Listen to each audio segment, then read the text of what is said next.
This is Boxing Tickets NI in association with SB Sports. We are at home with McKenna. What's happening? Finally, at last, I think the last time we had planned to do one, I think I got COVID. Did he? I think remember we had planned one, I think last year, and I got COVID, so obviously we then had the sort of delay. But I guess obviously Belfast Fight Week, obviously Tyrone McKenna not been involved. It's sort of been a tough one probably for you in some ways. Do you know what?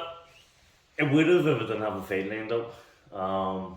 Because of a fight lined up and it's a big fight and an exciting fight, not too bad. But if that wasn't the case, I'd be gutted and fuming. But every day I run to Falls Park with my dog and I'm running around the Falls Park and I'm seeing it getting built and stuff, and I'm like envious a bit, going, fuck, I wish I was in that again. But you know what, it's going to be a great night. The clubmate Sean McComb's fighting, Paddy McCrory's headline, so it's going to be a class night for boxing. I'm going to go to it, I'm going to enjoy it. But no, I'm not too good at it because no fight's happening. So it's you know, I guess it's probably been the most inactive you've sort of been, probably, you know, obviously last August, you know, it's probably this Saturday last year you're supposed to have been fighting in the card, and obviously the fight falls through, and I know Jamie's always been working in the background trying to get you big fights, because that's what you want now at this stage. You want big fights, big money. You've obviously been able to buy a house with obviously boxing, so you want to keep that going. 100%. We need new fucking extension. We need the back garden done now, so I need to get more fights. But for you, that obviously period of inactivity, I know you've been in the gym, you've been in Pete's, obviously flat out. Is that sort of helped in some ways, we've been sort of able to develop more skills? People are saying, Tyrone's been out a year, but I don't actually think it that way, because I did have a fight skies over December. It was called off a week before the fight, so I had all the benefits of the fight. The camp I had a tough camp. I was fit, flying fit. I was down weight. I was focused. The only thing I was missing was the actual fight, but in regards to everything else, I had it all. So in my mind, I'm only 6 months out of the game. And a lot of people say, you ring rust and all that shit. With my style, my kind of war mentality, I don't really get ring rust. In sparring, it's just like a fight for me. I go to war in spars as well, so there isn't that factor of ring rust either. So I don't see the year absence as a year out of boxing, because I have been training away. I've been training hard and I've been staying with Pete and keeping weight down. I mean, I'm only 5 kilos overweight right now, so I wouldn't say it's a year in activity. It's been a year learning with Pete in the gym. Obviously, the time you've had out the ring as well, it seems like your profile's actually raised. Obviously, Dara Foley, you destroyed in the Ulster Hall before the pandemic, and obviously Jose Felix, obviously beating your former gym mate and Gary Cully. It seems to be that obviously your fights had sort of went under the radar at times. Obviously, 2 really, really good wins. It sort of is building your profile even more, even though you're not fighting. People's going, crikey, they were actually good wins from McKenna had. I think a lot of people underestimate me. They see that I go to war and I have a slugfest with everyone fight, but don't realise that it's educated slugfest, and it's an educated pressure that I put on, and there's a lot more behind what you see and what meets the eye. With my fights, people look at me and go, he just stands there and trades and is fit, but that's not the facts. I set traps, I have good game plans, I go out and I execute the game plans that Pete puts in front of me. And I've had some massive wins over the years that people don't recognise and people don't talk about enough. So yeah, I mean, I'm the king. The people don't understand, but I'm lethal. I guess in some ways, obviously, I've seen Eddie Hearn actually slapping about me on a few interviews, like I'm some sort of bum. And I was going to pull him, but I didn't. I left it. I said, you know what? He let him think that. But I'm a lot better than people think. I guess obviously Eddie Hearn probably really thought you were bum to be offering you fights, and he's not offering you fights, so he knows you're going to break somebody's heart. It's weird. The man never offers me fights. I don't know what that's about. He obviously does rate me in such a way. I don't know where, because he slabbers at me on interviews. Any fight I've been in, even though hard he fights, Tyrone gets stopped, stuff like that. He always predicts me to get beat. But then doesn't offer me fights against his up-and-comers or his established fighters or anything like that. So he obviously has an element of fear to get Tyrone McKenna on his show, because he knows what to bring. And you're an entertainer as well. Like, obviously I know Dara Foley has been able to entertain his last few fights, and it's sort of got him fights in Matchroom. Dara Foley didn't have that when he fought you. Yeah. So in some ways, do you sort of look at the Dara Foley that's entertaining now and go, why did he not do that against me in a fight? You know, you're perfect for any platform. I was actually very surprised that he didn't do it to me. Once that fight was made, I was like, right, this is going to be a heated back and forth. Because he's like myself, a bit of a mouthpiece, but an entertaining mouthpiece. It's all too congest. And for him not to do it, it was very strange. It was like, does he really know he's got beat up here, and that's why he's not running his mouth? Because every other fight I watch him, I love his interviews. He's funny as fuck. He says some fucking outlandish and funny things.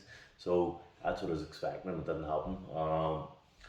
But that's weird, because if you look at my wins and you look at my charisma and how entertaining I am in fights and a war mentality of good following and stuff, and you think, why have I not been signed by any of these promoters? And obviously you're saying that I heard not to put me on any shows against his fighters, now does Frank Warren, now does anyone. I have to make one fight.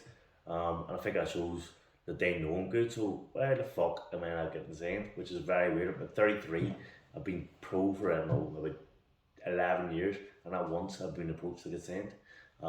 It's frustrating, but can you take it as a compliment in a way, sort of, you know, I guess if you're obviously on the bigger platforms, you're going to make more money, and ideally what you want from the sport, but do you sort of take it as a compliment sometimes, to the fact that they don't know how to control you? I don't know what way to take it. It's annoying sometimes, but they're lucky enough.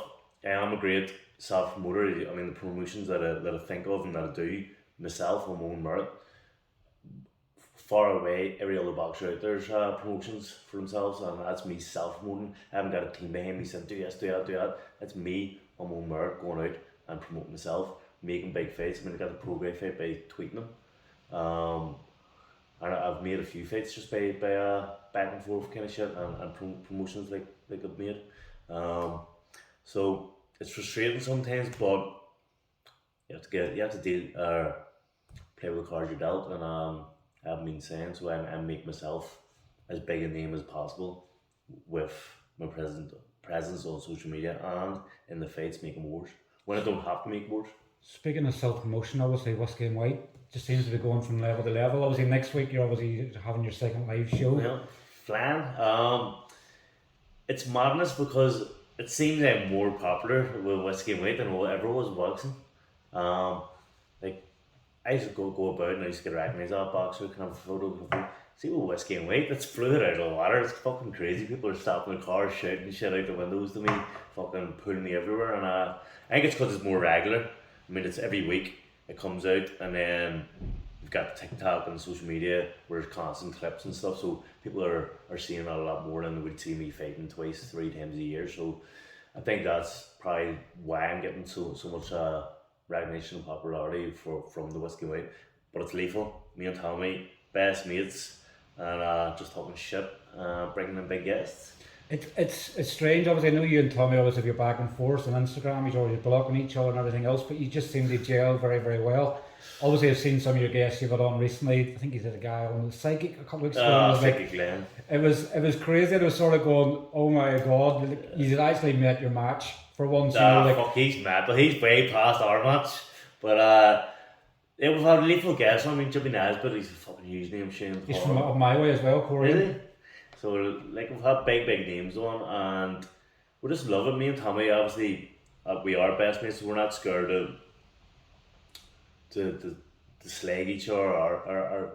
Our podcast is organic and it's natural and it's not forced, and the banter we have is not forced, and with me being so weird and awkward, there's always fucking good weird stories to tell about my life, and then Tommy's a good storyteller and a comedian, so he's quick with it.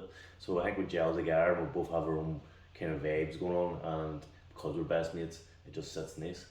Where do you sort of see, you know, I guess when you sort of start at Whiskey and White and you sort of look at it and you go, we're doing this for a bit of crack, we're doing this for a bit of fun now, it's starting to get serious, you know. We were never doing it for a bit of crack. We want the fun, we want the money.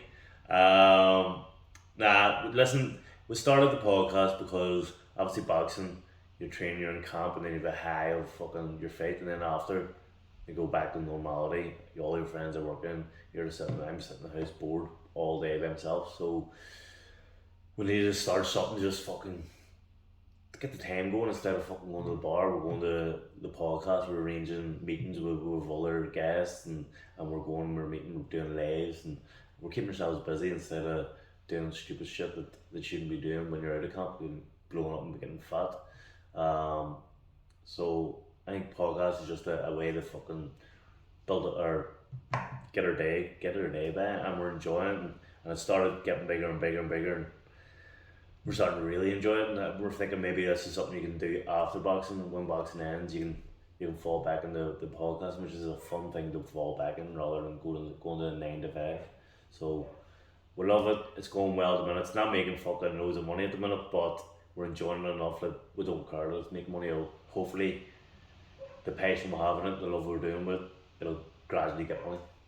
Obviously, 16th September, obviously the return of the Mighty Cult. You're obviously, in the time that you've been out of the ring, Paddy McCrory's won the ABO, Andy Kakaji's won the ABO, Dennis Hogan's won the ABO, Yeah. and obviously now in your first fight back, you're obviously going to fight for the ABO. And I believe you're going to headline, obviously, I'm putting this out in advance of the announcement, it's hopefully coming later on today, but it looks like obviously you're going to be headlining the RDS show. What a way to come back, obviously, after... Well, it's insane is my first headline show isn't even in Belfast. I've never headlined a show in my career. Once I did, but it was by default. Me and O'Hare Davies headlined, but it was originally supposed to be Jazza, but he had COVID. So this is my actual official first headline show. Did you not do, you and Progray not headlining Nah, Rebellion that show? was Sonny Edwards. So I was Sonny. So like, I mean, even that big fight, that massive fight in my career wasn't a headline. So my first headline is in Dublin, which I think is crazy. But I have a lot of fans in Dublin, I train in Dublin, I have a lot of fans all over Ireland. So I'm expecting a massive crowd. I'm expecting a massive crowd from Belfast to come as well. We're doing bus runs. And I'm excited just to get back, as you said. Like, I think Paddy's had 4 fights since I've had a fight. Sean Combs is the same. I mean, everyone does go through these spells of boxing. Dry spells, like Sean McCombs had one a couple of years ago. Sure, Paddy's had one with broken hands or something. But everyone does have a wee dry spell, and this was my dry spell. Unfortunately, it was like when I'm 33, when it's vital to have fights. But as I said, I don't think I've lost anything with the training I've done and the fight that fell through. I've kind of still had that momentum to train.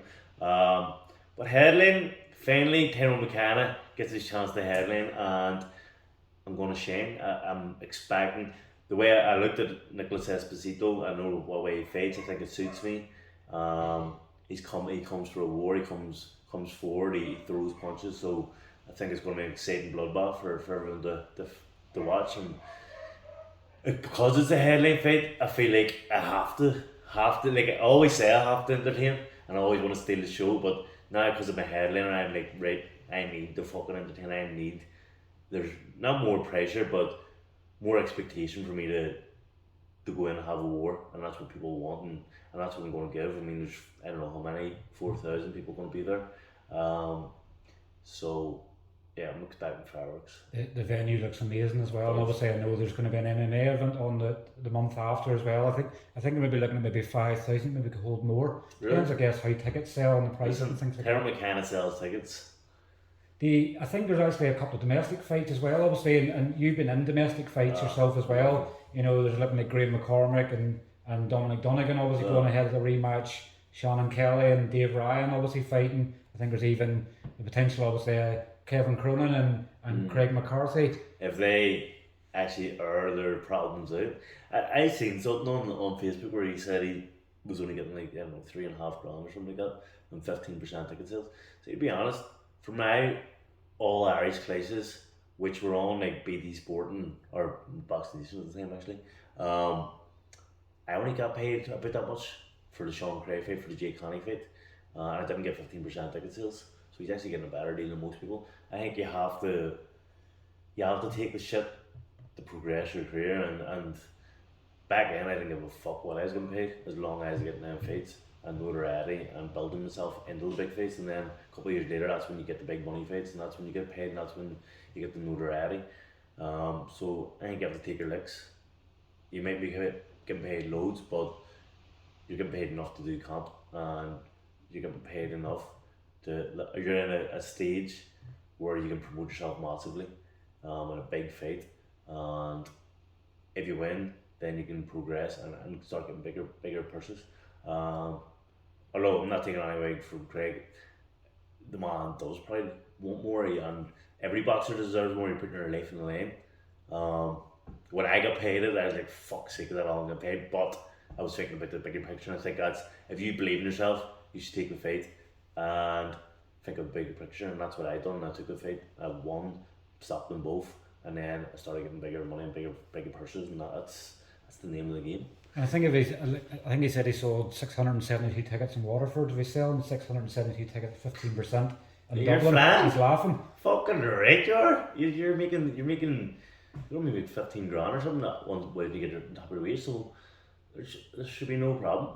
Although again, I'm not taking away from Craig, he probably feels he deserves more, and every boxer does deserve more if they believe that they want to fit that.